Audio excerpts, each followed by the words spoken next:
spend a moment talking about what stand your ground is and what it is not. If there is a spectrum, if you will, of what you're allowed to do when to use self-defense, to act in response to a threat with force, even including deadly force.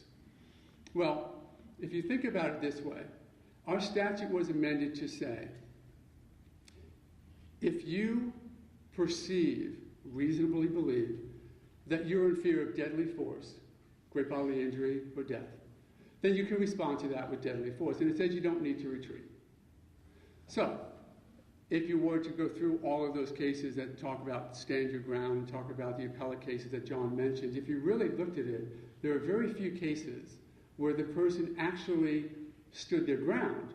They're called stand your ground hearings, but not by me and not anymore.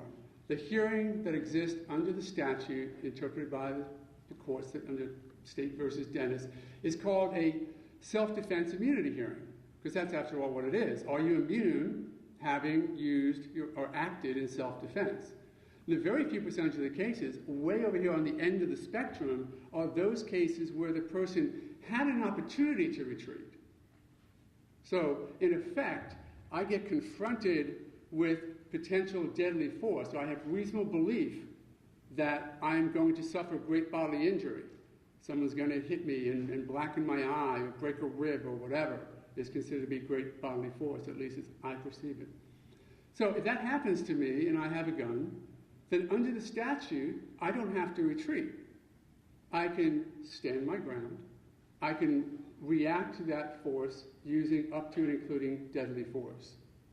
That doesn't happen very often because, quite honestly, most people act with common sense, even in times of trauma. I agree with John that it's difficult sometimes when you're in that tunnel vision of having somebody hit you or threaten you or point a gun at you. But still, we tend to react somewhat reasonably. And if you have a gun, and if somebody's threatening you with great bodily injury, the standard which would allow you to use deadly force without retreating, and you can retreat, most people would, and most people do. The fear with this statute was all of a sudden we're going to get this cowboy mentality and people are going to go, aha, I've read the statute, I've memorized it before this one traumatic event that's going to happen in my life that I never thought was going to happen, and I'm ready. I'm ready to not retreat. That wasn't the purpose of the statute, and I don't think anybody in this room or any other room that's listening to this really sits back and says, I can't wait until I don't have to retreat. That's absurd. It really is, in its application and in its fear that that was going to happen. And as we look at the case that's come out to date, it hasn't come to pass. We've not turned into the cowboys that people have suggested. Now, I have said that people can interpret this statute as a right to kill statute. And let me tell you something, it's not. And if you kill just because you can and not because you have to, get prosecuted.